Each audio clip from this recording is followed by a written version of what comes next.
13장입니다. 출애굽기 13장 20절에서 22절까지 말씀. 출애굽기 13장 20절에서 22절까지 말씀입니다. 우리 다 같이 한 목소리로 함께 읽습니다. 시작. 그들이 숫곳에서 발행하여 광야 끝 에담의 장막을 치니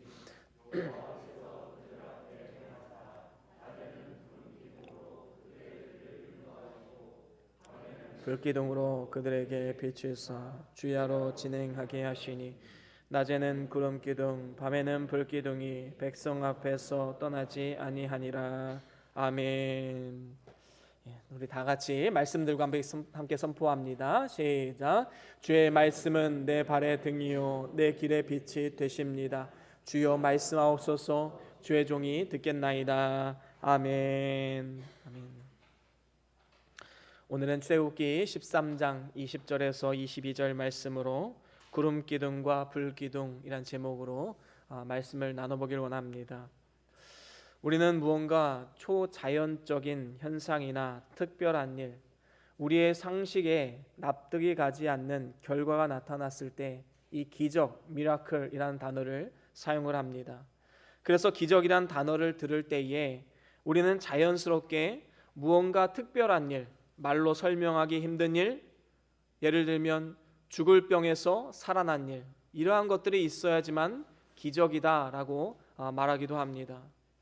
그래서 이렇게 기적을 정의하다 보니까 우리가 생각하는 기적은 괜히 멀게만 느껴집니다.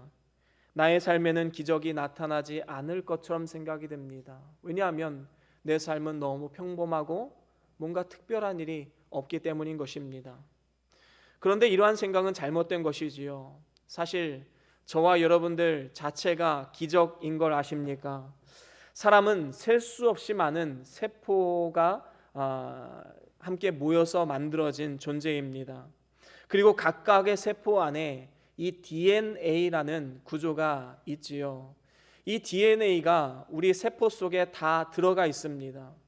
그런데 하나의 세포 안에 있는 이 DNA, 이 나선형 구조로 이루어진 이 DNA를 한 줄로 쫙 펴게 되면 한 2m 정도가 나온다고 합니다. 한 세포 안에 말입니다. 그러면 우리 몸에 얼마나 많은 세포가 있습니까?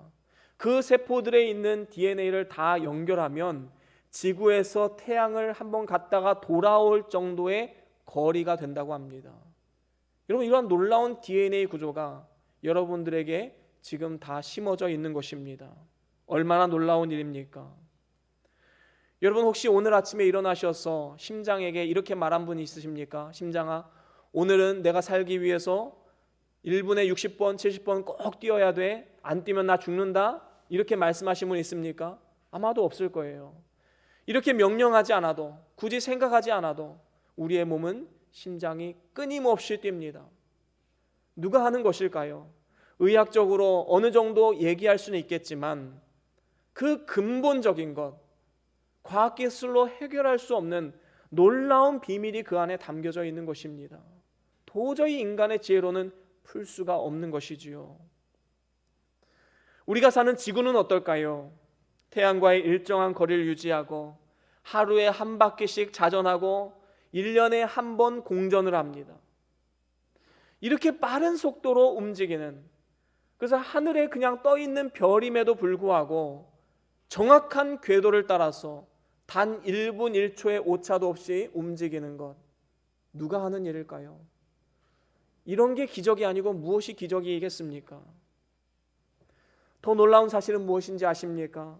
이렇게 놀라운 일들을 우리는 매일매일 아침에 뜨는 해를 바라보면서 지는 해를 바라보면서 매일매일 눈으로 보고 있고, 또 사시사철에 변하면서 생명의 역사들을 보면서 들에 핀 꽃을 보면서 나무를 보면서 하나님의 놀라운 기적과도 같은 일을 경험하고 있음에도 불구하고 그것을 기적이라고 생각하지 않습니다.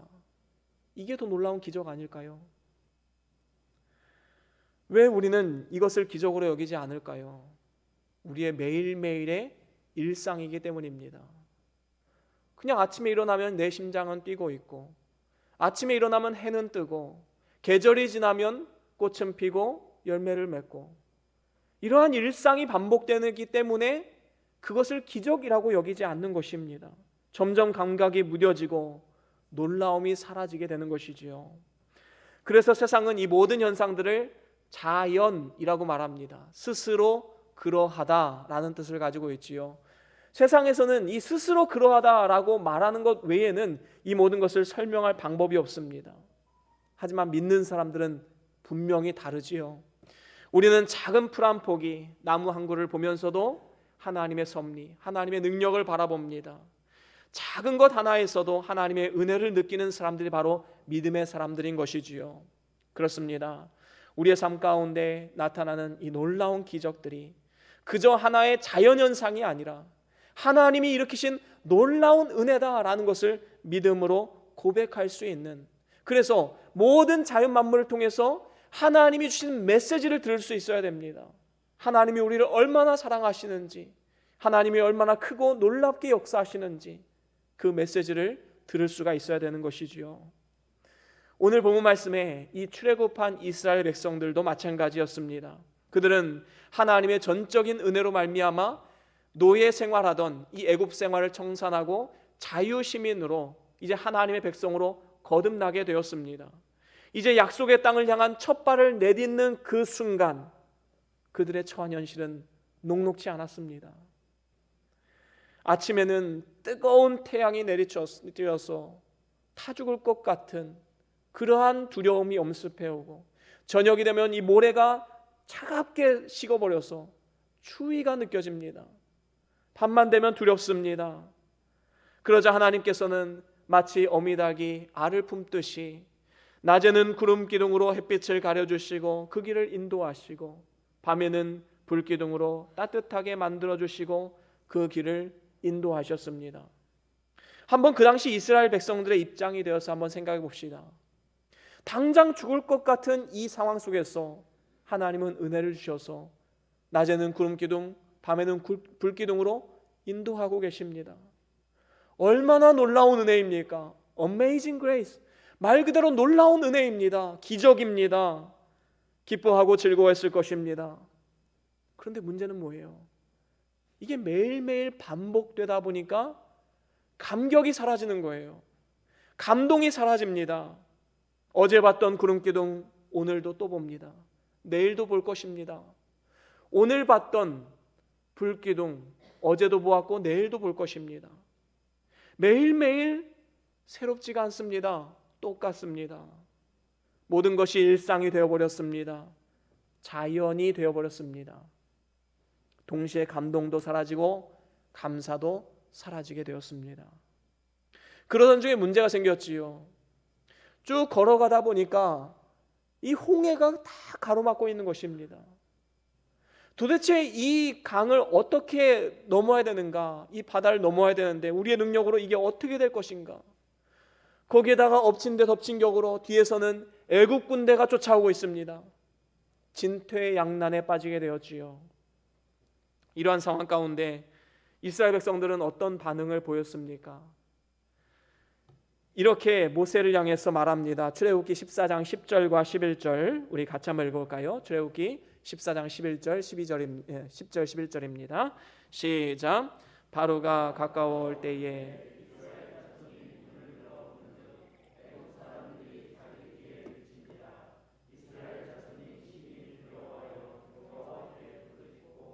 그들이 또 모세에게 이르되 애굽에 매장지가 없으므로 당신이 우리를 이끌어내어 이 광야에서 죽게 하느뇨. 어찌하여 당신이 우리를 애굽에서 이끌어내어 이같이 우리에게 하느뇨. 그렇습니다. 지금 곧바로 어떤 태도로 돌변합니까? 불평과 원망입니다. 만약에 구름 기둥과 불 기둥을 보면서 하나님의 놀라우신 은혜를 경험했다면, 그래서 그 은혜가 계속해서 이어졌다면 홍해가 가로막고 있어도 하나님이 이렇게 인도하셨는데 이 홍해도 건널 수 있지 않느냐, 그렇게 믿음으로 나아왔을 것입니다. 하지만 그들은 불평하고 원망했습니다. 모든 은혜는 당연한 것으로 받아들이게 되는 것입니다. 지금까지 받은 모든 은혜와 하나님의 놀라운 능력은 다 일상이 되어져 버렸습니다. 더 이상 새롭게 된 것이 아닐 때에 우리의 삶 가운데는 원망과 불평이 찾아올 수밖에 없는 것입니다. 우리가 이러한 실수를 범하지 않기 위해서는 오늘 말씀을 통해서 이 구름 기둥과 불 기둥이 오늘날 무엇을 상징하고 있는지 그것을 잘 깨달아서 이것을 매일매일 묵상해야 될 것입니다. 매일 새롭게 보아야 할 것입니다. 그리고 그 은혜에 감사해야 됩니다. 그렇습니다. 우리의 삶에 주시는 하나님의 은혜를 그저 당연한 것, 일상적인 것, 자연스러운 것으로 생각해서는 절대로 안 되는 것입니다. 만약에 이것을 당연한 것으로 받아들이는 그 순간 우리의 믿음은 죽은 믿음이 됩니다. 살았다 하는 이름은 있을지언정 삶 속에 감동과 생동감이 없고 즐거움과 기쁨이 사라지게 됩니다. 예수님을 믿어도 진정한 행복을 누릴 수가 없게 되는 것이지요. 우리는 이러한 어리석음을 보면서는 안 됩니다. 그렇습니다. 광야 40년의 세월은 우리가 하나님 나라를 향해 걸어가는 이 세상의 길의 비유를 합니다. 그래서 우리는 오늘 말씀을 통해서 광야 40년의 세월 동안 함께했던 구름기둥과 불기둥이 상징하는 바를 잘 깨달아서 오늘날 우리가 살아가는 이 세상 가운데 적용하면서 날마다 그 은혜를 깊이 있게 묵상하고 늘 감사로 살아가야 할 것입니다. 그렇다면 구름기둥과 불기둥이 상징하는 바가 무엇인가? 오늘 저는 여러분들과 네 가지로 함께 말씀을 나눠보기를 원합니다. 첫 번째로는 하나님의 임재입니다. 구름기둥과 불기둥, 하나님의 임재의 상징이지요. 이스라엘 백성들의 40년의 이 광야 생활 동안에 하나님께서는 임재하시고 동행하셨습니다. 이러한 사실은 광야와 같은 세상을 살아가는 우리에게도 마찬가지로 역사되어지고 있지요. 오늘날에도 우리 하나님께서 낮에 구름 기둥으로 함께 하십니다. 어떻게 함께 하십니까? 영적인 낮, 다시 말하면 우리의 평안한 환경, 건강한 몸, 모든 소유물 하나님께서 주신 것이고 하나님께서 함께 하시기에 누리는 것들인 것이지요. 가정과 교회와 국가와 세계의 평안, 하나님의 은혜로 되어진 것입니다. 하나님의 놀라운 섭리로 되어진 것이지요. 뿐만 아닙니다. 하나님은 환난의 밤에도 함께 해주십니다. 여러분, 환난의 기간에는 하나님이 임재하지 않는 것입니까? 그렇지 않습니다. 하나님은 평안도 창조하셨지만 환난도 창조하신 분이십니다. 그래서 하나님 나라에 들어가려면 많은 환난을 겪어야 할 것이다 라고 성경은 분명히 증언하고 있지요.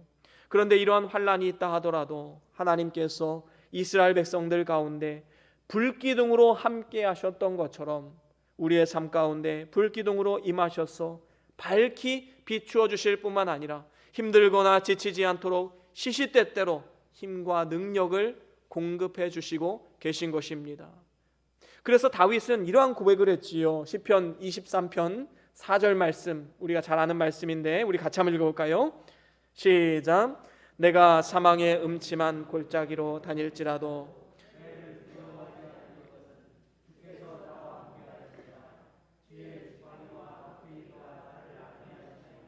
아멘. 그렇습니다. 다윗은 진정으로 그의 삶 가운데 사망의 음침한 골짜기를 너무나도 많이 겪었습니다. 그런데 그때마다 그 다윗의 마음 가운데 어떤 마음이 있었습니까? 하나님이 나를 돌보신다. 하나님이 나의 마음 가운데 그리고 이 세상 가운데 임재해 계신다. 하나님의 그 임재를 깨닫고 주께서 나와 함께 하심을 믿었기 때문에 두려워하지 않을 수 있었던 것입니다. 바울과 실라도 복음을 전하다가 감옥에 갇혔지요. 그 깊은 감옥에서 하나님을 찬양할 수 있었던 유일한 이유, 그것은 환경이 좋아서가 아니라 하나님이 그 지하 깊은 감옥 속에서도 함께 하심을 깨달았기 때문에 그들은 찬양하지 않을 수가 없었던 것입니다. 그들이 찬양하는 소리를 간수들이 조용히 듣고 있었지요. 도대체 저 인간들은 뭐가 좋다고 찬양할까? 여러분 궁금해하지 않았겠습니까? 이런 세상이 알 수 없는, 세상이 줄 수도 없는 참된 평안과 기쁨과 즐거움이 하나님의 임재 가운데 있게 되는 것입니다. 그렇습니다. 이처럼 하나님께서는 평안의 낮이나 그리고 환난의 밤이나 언제 어디서든지 우리와 함께 하시는 분이십니다. 성경에도 하나님께서는 세상 끝날까지 내가 너희와 함께 하겠다 약속하셨습니다. 뿐만 아닙니다. 예수님께서 33년 동안 육신의 몸을 입으시고 임마누엘로 우리와 함께 하셨고, 또 승천하신 이후에 성령 하나님으로 강림하셔서 우리 각 사람 마음 가운데 지금도 임재해 계십니다. 그래서 요한복음 14장 16절에 이렇게 말씀하지요. 우리 같이 한번 읽어보겠습니다. 요한복음 14장 16절입니다. 시작. 내가 아버지께 구하겠으니 그가 또 다른 보혜사를 너희에게 주사 영원토록 너희와 함께 있게 하시리니. 아멘. 그렇습니다. 또 다른 보혜사, 바로 성령 하나님을 너희에게 주어서 영원토록 너희와 함께 하게 하겠다, 우리 주님께서 분명히 약속하셨습니다. 저와 여러분들이 오늘도 하나님의 임재를 날마다 경험하고 하나님과 동행함을 통하여서 평안의 때에나 환난의 때에나 상황과 형편에 관계없이 항상 찬양하며 기뻐함을 통해서 모든 상황 가운데 넉넉하게 승리하시는 복된 삶이 다 될 수 있기를 주의 이름으로 간절히 축원합니다. 그런가 하면 두 번째로는 하나님의 인도입니다.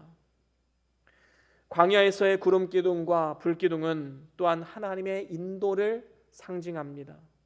광야에는 강한 바람이 불어서 모래가 쌓여 있지요. 그래서 누군가가 발자국을 만들어 놓는다 해도 그 발자국은 수시간이 지나지 않아서 다 사라지기 마련입니다. 여러분, 사막에 이정표가 있을까요? 사막에 길이 있을까요? 그들에게는 방향 표시를 알 수 있는 어떤 도구도 없었습니다. 나침반도 없었습니다. 이러한 열악한 환경 가운데 하나님께서는 이스라엘 백성들을 낮에는 구름기둥, 밤에는 불기둥으로 길을 비추시고 인도하셨습니다. 만약에 하나님께서 그들을 지중해 연안으로 움직이게 만들었다면 그들이 따로 하나님의 도움이 필요 없었을 것입니다. 지중해에서 나오는 수많은 수산물들, 그리고 그 길을 따라서 움직이면서 그들은 자기의 힘으로 살아갈 수도 있었을 것입니다. 하지만 하나님은 그렇게 인도하지 않으셨습니다. 정말로 척박한 땅, 광야의 땅으로 그들을 인도하셨다라는 것입니다. 이를 통해서 그들을 연단시키시고 결국에는 좋은 것을 주기를 원하셨기 때문에 그렇게 인도하신 것 아니겠습니까? 그렇습니다. 하나님께서 이스라엘을 광야의 길로 인도하셨지만 이로 인해서 홍해의 기적을 경험할 수 있었습니다. 날마다 공급하시는 만나를 경험하게 되었습니다. 시내산에서 하나님 말씀을 받고 하나님의 백성으로 거듭날 수 있었습니다. 만약에 광야의 삶을 허락하지 않았다면 이스라엘 백성들은 이러한 놀라운 일들도 경험할 수 없었을 것입니다. 그저 내 힘으로 잘 됐다라고 생각할 수밖에 없었을 것입니다. 그렇습니다. 하나님께서는 그들을 광야로 인도하신 이유가 분명히 있는 것입니다. 이스라엘이 가나안 땅을 정복할 수 있는 완전한 하나님의 군대로 만들기 위해서 하나님은 또한 광야로 인도하셨지요. 물론 상황을 보고 현실을 보면 때로는 과연 나의 삶을 하나님이 인도하시는가 걱정이 되고 두려움이 찾아오고 때로는 어려운 마음들이 들 수도 있을 것입니다. 하지만 하나님이 인도하시는 그 길이 비록 우리의 이성과 우리의 생각과 경험에는 이해가 되지 않는다 할지라도 항상 더 좋은 것을 주기를 원하시는 하나님의 사랑을 전제로 한다면 우리는 믿음으로 담대하게 그 길을 걸어갈 수 있는 것입니다. 우리가 담대한 마음이 생기지 않는 이유가 무엇입니까? 사실 믿음이 없어서입니다. 하나님이 이 모든 것을 통하여서 나에게 복을 주실 것이다 라는 믿음이 없기 때문에 담대한 마음도 사라지고 두려움이 찾아오게 되는 것이지요. 다윗을 한번 보십시오. 다윗은 일평생 고난을 당한 고난의 대명사이기도 합니다. 그는 하나님께 기름을 부음을 받았지만 그래서 형제들에게 부러움을 사고 많은 사람들에게 칭찬받는 그러한 왕으로서 기름을 부음을 받았는데 그 기름 부음 받은 그 순간부터 10여 년 동안 고난의 삶이 시작됩니다. 전쟁에 나가서 이기게 되면 사울은 천천히요 다윗은 만만이라. 백성들은 그를 칭송하지만 이로 인해서 사울의 질투심이 생기게 되고 사울이 이제 다윗을 죽이려고 쫓아다닙니다. 다윗은 하나님이 세우신 종 사울을 해할 수가 없었기 때문에 그는 억울하게 당할 수밖에 없었던 것이지요. 정말로 힘겨운 고난의 기간이었을 것입니다. 하지만 이 기간은 그 무엇으로도 대체할 수 없는 하나님의 놀라운 은혜를 경험하는 기간이기도 했던 것입니다. 그는 이 시간을 통해서 강력한 추종 세력을 얻었을 뿐만 아니라 유다와 온 이스라엘을 다스릴 왕으로서 하나님이 준비하고 계셨던 것입니다. 그 무엇보다도 그의 신앙이 더욱더 신앙적으로 성장할 수 있었던 것, 영적인 유익이 아닐까 생각해 보게 됩니다. 그는 이 기간을 통해서 하나님만을 의뢰한다는 것을 배웠습니다.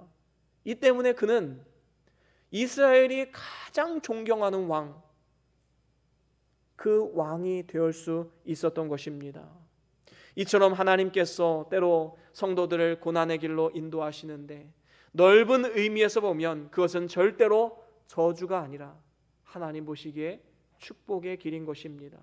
그것은 오히려 성도를 더욱더 성장시키시고 헤아릴 수 없는 큰 복과 영광을 그리고 상급을 주시기 위해서 우리에게 허락하신 것이다 라고 우리는 이해해야 되는 것입니다. 바로 하나님의 은혜의 공급 수단인 것이지요. 그렇기 때문에 성도는 어떠한 고난 가운데서도 결코 낙심하거나 좌절해서는 안 되는 것입니다. 이 사실을 알고 있었기 때문에 바울은 환난 중에서 나는 즐거워한다라고 고백했던 것입니다. 왜냐하면 그 환난은 성도를 인내하게 하고 그 인내는 성도를 더욱더 성숙하게 해서 마침내는 구원의 소망을 누리게 하기 때문인 것입니다. 베드로전서 3장 14절에도 이렇게 말씀하지요. 우리 같이 한번 읽어볼까요? 베드로전서 3장 14절 15절 함께 읽어봅니다. 시작. 그러나 의를 위하여 고난을 받으면 복이 있는 자니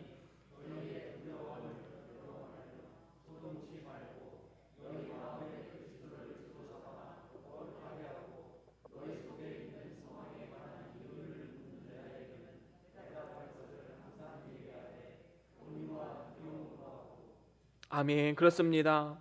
여기 보면 의를 위하여 고난을 받으면 복이 있는 자다라고 말씀하고 있습니다. 여러분, 말씀이 그렇다면 그런 줄로 알아야 됩니다. 말씀이 의를 위해서 고난을 받으면 복이 있다 말씀하셨기 때문에 우리의 삶 가운데 당면한 모든 고난들, 내가 정말로 믿음으로 살려고 했는데 왜 하나님은 나에게 이런 고난을 주실까? 이것을 새롭게 바라볼 수 있는 영적인 영안이 열려야 됩니다. 말씀이 그렇다면 그런 것입니다. 그러면 오늘 말씀에 의를 위하여 고난을 받으면 복이 있는 자다, 아멘 하고 우리는 받아야 되는 것이지요. 그렇습니다. 우리는 이러한 사실을 안다면 절대로 두려워하거나 소동하지 말고 마음속에 주 예수를 영접하여서 거룩하게 하라고 말씀하면서 그 다음에 뭐라고 말씀합니까? 15절에 보면 너희 속에 있는 소망에 관한 이유를 묻는 자에게 대답할 것을 항상 예비하라. 여러분, 이 말은 무슨 말입니까? 우리가 고난 가운데 소망을 가지고 오히려 하나님을 찬양하고 그 안에서 기뻐하고 즐거워하면 반드시 믿지 않는 사람들은 궁금해할 것입니다. 아니, 뭐가 좋다고 저렇게 저런 상황 가운데 기뻐하고 즐거워할까? 궁금해하지 않겠습니까? 그때가 바로 복음을 증거할 기회라는 것입니다. 이렇게 하나님의 인도하심을 바라고 소망하며 나아갈 때에 우리 자신을 바로 세울 뿐만 아니라 우리 주변 사람들, 우리의 자녀들, 우리의 이웃들, 직장 동료들에게 선한 영향력을 끼칠 수 있게 되는 것이지요.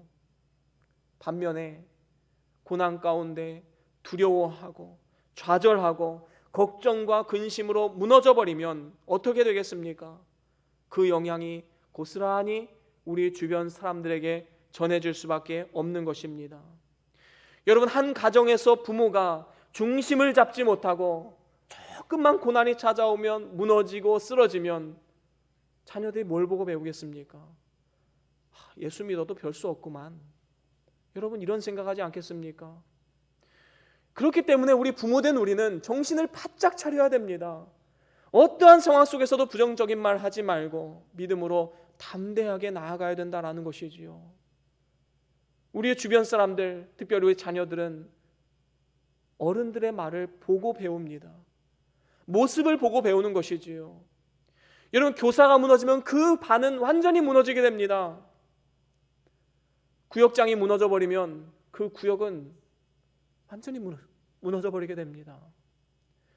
더 나아가서 목사가 무너지면 그 교회는 와장창 무너질 수밖에 없는 것이지요. 그래서 우리가 영적인 리더라면 중심을 꽉 잡고 나아가야 됩니다. 굳건한 믿음 위에 서서 나아가야 되는 것이지요. 사랑하는 우리 변동교회 성도 여러분, 오늘도 우리의 삶은 고난의 연속일 것입니다. 각자의 차이는 있겠지만 누구나 다 고난은 겪는 것입니다. 하지만 이 고난이 하나님 보시기에 우리가 망하는 길이 아니라 우리가 성공의 길로 우리를 인도하신다는 굳건한 믿음 위에 서서 성령 하나님의 인도하심, 말씀의 인도하심을 잘 받아서 하나님을 기쁘시게 하고 기쁨과 감사로 주의 길을 걸어가는 복된 삶이 다 될 수 있기를 주의 이름으로 간절히 축원합니다. 그런가 하면 세 번째로는 하나님의 보호입니다. 구름기둥과 불기둥은 하나님의 보호를 상징합니다.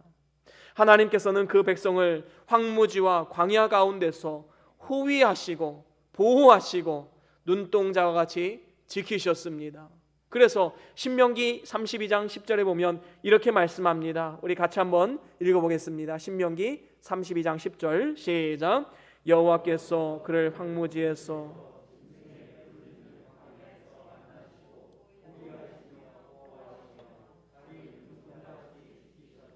아멘. 그렇습니다. 여러분, 사막의 여름은 어떻습니까? 그냥 가만히 있어도 살이 익을 정도로 햇빛이 뜨겁습니다. 나무 그늘과 물이 없기 때문에 도저히 사람이 살 수 없는 곳이지요. 그런데 여기에 보면 그 광야 황무지에서 만나 주시겠다 말씀합니다. 여러분, 광야가 없다면 하나님을 만날 수 있을까요? 하나님의 보호하심을 경험할 수 있을까요?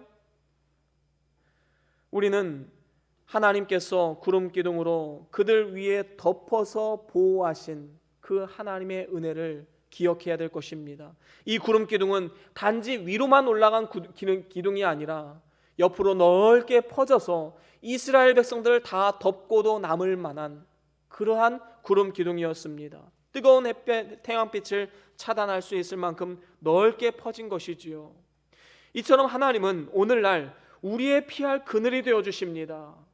그래서 시편 121편 5절에 보면 이렇게 말씀하지요. 우리 같이 한번 읽어볼까요?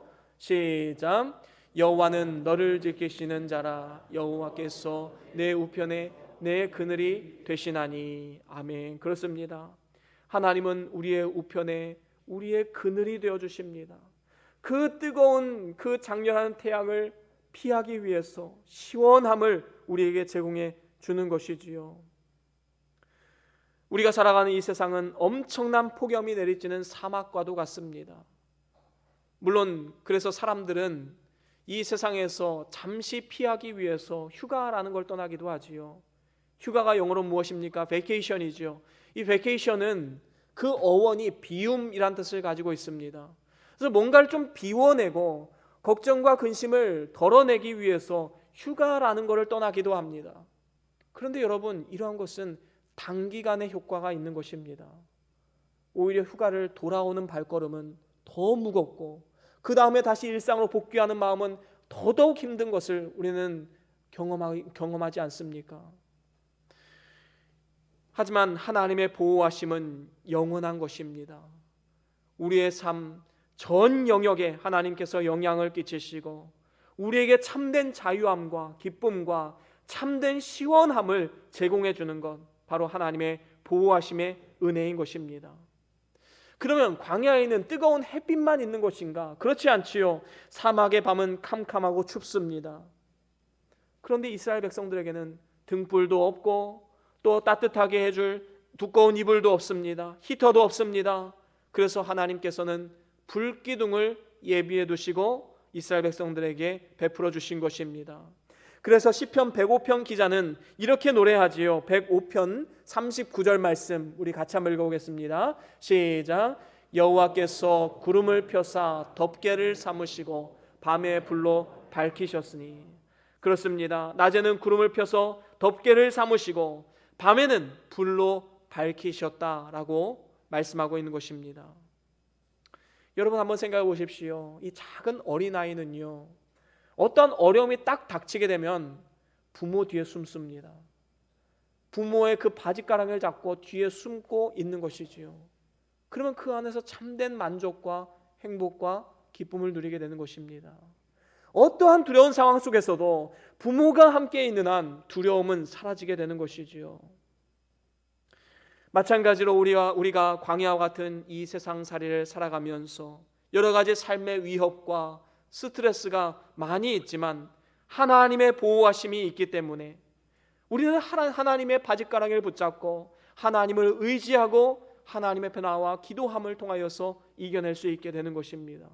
이를 통하여서 우리는 낙심치 않고 당당하게 이 세상 가운데 나아갈 수 있는 믿음의 사람으로 훈련되어지는 것이지요. 하나님의 보호하심이 있음을 굳게 믿고 오늘도 기도를 통해서 하나님께 모든 삶을 의탁하십시오. 하나님이 우리 삶 가운데 역사하시고 눈동자와 같이 우리를 지켜 보호해 주실 줄로 믿습니다. 그런가 하면 마지막으로 네 번째로는 하나님의 구원입니다. 구름기둥과 불기둥은 이스라엘 백성들로 하여금 결국에는 모든 환난과 싸움에서 구원하시고 가나안 땅에 이르게 했던 것입니다. 이처럼 하나님께서는 우리의 구원을 시작하시고 이루어 가시고 완성시키실 분이 바로 우리 하나님이십니다. 그렇습니다. 출애굽 당시에 광야의 이스라엘 백성들 앞에는 수많은 죽음의 위협들이 도사리고 있었습니다. 이러한 상황 가운데 이스라엘 백성들이 구름기둥과 불기둥의 인도를 따라갈 때에 결국에는 그들이 가나안 땅에 입성할 수 있었던 것입니다. 그들이 먹을 양식이 없었을 때 만나를 내려주셨지요. 먹을 물이 없었을 때 반석에서 생수를 내어주셨습니다. 의복이 헤어지지 않게 하심으로 구원해 주셨지요. 고기가 먹고 싶다고 또한 메추라기를 보내주셨습니다. 얼마나 놀라운 은혜입니까? 이러한 하나님의 구원의 역사는 오늘날 이 땅을 살아가는 우리에게도 마찬가지로 나타나고 있습니다. 베드로전서 1장 5절에 보면 이렇게 말씀합니다. 우리 같이 한번 읽어보겠습니다. 베드로전서 1장 5절입니다. 시작. 너희가 말세에 나타내기로 예비하신 구원을 얻기 위하여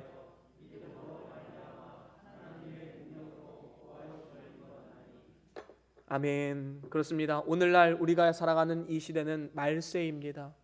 그래서 이 말세 지말에 하나님께서 예언하신 것처럼 우리의 삶 가운데는 많은 재난이 있고 또 질병이 찾아오고 또 많은 사고의 위험들이 있습니다. 하지만 이러한 위협 속에서 하나님이 우리를 살려두시는 이유가 무엇일까요? 구원을 잘 이루어 나가기를 원하는 하나님의 뜻이 담겨져 있는 것입니다. 마귀는 우는 사자와 같이 삼킬 자를 찾고 있습니다. 하지만 하나님이 우리를 지키심으로 악한 자가 만지지도 못하게 하신다라고 성경은 분명히 우리에게 말씀하고 있습니다. 그래서 우리의 분명한 믿음은 무엇입니까? 사단 마귀가 절대로 하지 못하는 일이 있는데 그것은 하나님의 택한 백성들을 지옥에 보내는 것입니다. 하나님이 택한 자들 지옥에 보내는 일은 절대로 사단이 할 수 없는 일입니다. 그렇기 때문에 우리는 큰 확신 가운데 나아가야 되는 것이지요. 구원은 하나님께 달려있다. 우리는 이 믿음이 있기 때문에 흔들리지 않을 수 있는 것입니다. 하나님이 택한 백성은 절대로 구원을 취소시키지 않습니다. 그래서 하나님의 백성들은 구원의 확신을 가지고 담대하게 세상과 사단과 맞서 싸워야 되는 것입니다. 시편 46편에도 이렇게 말씀합니다. 46편 1절 우리 같이 한번 읽어보겠습니다. 시작. 하나님은 우리의 피난처시요 힘이시니 환난 중에 만날 큰 도움이시라. 아멘. 그렇습니다. 하나님은 우리의 피난처시요 힘이시요 환난 가운데 만날 큰 도움이시라. 여러분 얼마나 큰 복음의 말씀입니까? 이것을 반대로 이야기하면 환난이 없다면 하나님의 큰 도움도 경험할 수 없다라는 것입니다. 고난과 환난이 있기 때문에 하나님의 도우시는 은혜, 하나님의 구원의 역사도 경험할 수 있는 것이지요. 특별히 여기서 말하는 큰 도움이라는 것은 내가 어떤 일을 함에 있어서 내가 90% 정도 일하고 10% 정도의 도움을 받는 이러한 것을 말하는 것이 아닙니다. 나는 아무것도 할 수 없는 그 상태에서 대신 100% 모든 일을 감당해 주는 분이 있다라는 것을 말씀하고 있는 것이지요. 내가 할 수 없는 일을 대신해 준다는 측면에서 큰 도움을 말씀하고 있는 것입니다. 여러분 한번 생각해 보십시오. 수영을 전혀 하지 못하는 사람이 바다 한가운데 빠졌다고 한번 생각해 봅시다. 얼마나 두려운 일입니까? 과연 이 사람에게 필요한 것이 무엇일까요? 수영 코치가 헤엄쳐서 가서 수영은 이렇게 하는 것입니다 라고 하면서 10가지 방법을 가르쳐 준다고 그 사람이 수영에서 밖으로 빠져나올 수 있겠습니까? 치어리더가 와서 힘내라고 열심히 응원해주면 힘을 내서 빠져나올 수 있을까요? 심리학자가 다가가서 이 물속에 빠진 자의 심리에 대해서 이야기를 하면서 어떻게 하면 이 심리를 통해서 이겨내고 극복할 수 있을까? 10가지 방법을 가르쳐 준다고 해서 그 사람이 나올 수 있겠습니까? 절대로 나올 수 없습니다. 오직 한 길밖에 없지요. 구조요원이 와야 됩니다. 구조요원이 없이는 절대로 그 물에서 혼자서 빠져나올 수가 없는 것이지요. 바로 하나님께서 이런 분이십니다. 사망의 웅덩이에 빠져서 죽어가는 자를 구원할 수 있는 유일한 분이시지요. 우리는 이러한 구원의 하나님을 바라보고 의지하고 소망하는 것만이 우리가 살 길임을 분명히 기억해야 할 것입니다. 이제 말씀을 마무리합니다. 우리의 삶에 일어나는 모든 일들은 하나님의 놀라운 은혜와 섭리 가운데 일어나는 일들임을 반드시 기억해야 할 것입니다. 오늘 말씀에 구름 기둥과 불 기둥과 같은 기적적인 놀라운 일로도 나타나기도 하고 또 광야 생활과 같은 힘든 고난의 길로 나타나기도 합니다. 하지만 이 모든 것 가운데는 하나님의 주권과 섭리가 있음을 분명히 기억해야 되는 것이지요. 이것을 잃어버리면 우리는 또다시 쉽게 원망하고 불평하는 상태로 나아갈 수밖에 없습니다. 우리가 날마다 새로운 삶, 날마다 역동적인 삶, 날마다 기쁨과 즐거움이 넘치는 감사의 삶을 살아가길 원한다면 하루하루 하나님이 놀라우신 그 은혜와 사랑, 기적과도 같은 그 일들을 바라보고 묵상하고 기억하고 감사해야 될 줄로 믿습니다. 구름기둥과 불기둥은 그 옛날 3500년 전에 이스라엘 백성들만 경험했던 놀라운 사건이 아닙니다. 그것이 끝이 아니라 오늘날 우리의 삶 가운데도 얼마나 기적과도 같은 일들이 많이 일어나고 있습니까? 하나님께서 임재하시고 하나님께서 인도하시고 하나님께서 보호하시고 하나님께서 구원하시는 은혜를 오늘도 우리의 삶 가운데 경험할 수 있도록 우리의 삶을 인도하고 계십니다.